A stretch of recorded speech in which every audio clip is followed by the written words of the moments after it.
Kryeministri Edi Rama gjatë fjalës së tij në konferencën azjatike të leadershipit në Korenë e Jugut bëri një paralelizëm mes Koresë së Veriut dhe asaj të Jugut, duke i cilësuar si simbole të dy rrugëve të kundërta. Njëra e ndërtuar mbi hapjen, demokracinë dhe inovacionin, ndërsa tjetra mbi izolimin, frikën dhe sundimin e forcës. Rama e lidhi këtë krahasim me historinë e Shqipërisë, duke kujtuar se vendi ynë është quajtur dikur Korea e Veriut të Europës. Sipas tij, Shqipëria sot është duke u shkëputur nga ky realitet përmes një rruge të re zhvillimi, duke synuar bëhen.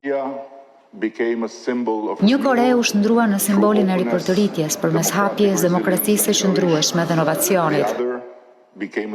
Tjetra u kthye në emblem të territ përmes izolimit, sundimit të forcës dhe frikës.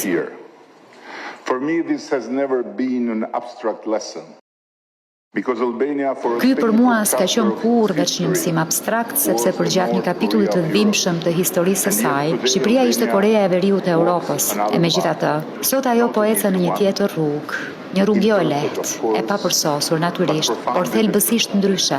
A path of institution building, a path of democratic modernization, a path toward the European Union. Një rrugë ndërtimi institucionesh, modernizimi demokratik, një rrugë drejt bashkimit evropian. Ne në rrugtimin ton po tregojmë se institucione demokratike mund të ndërtohen, edhe kur historia thot se është e pamundur, dhe se një vend, dikur kufizuar nga izolimi, mund të përkufizohet nga aspirata. Kryeministri tha se pavarësisht vështirësive dhe papërsosmërive, Shqipëria ka zgjedhur një drejtim thelbësisht ndryshe nga e kaluara.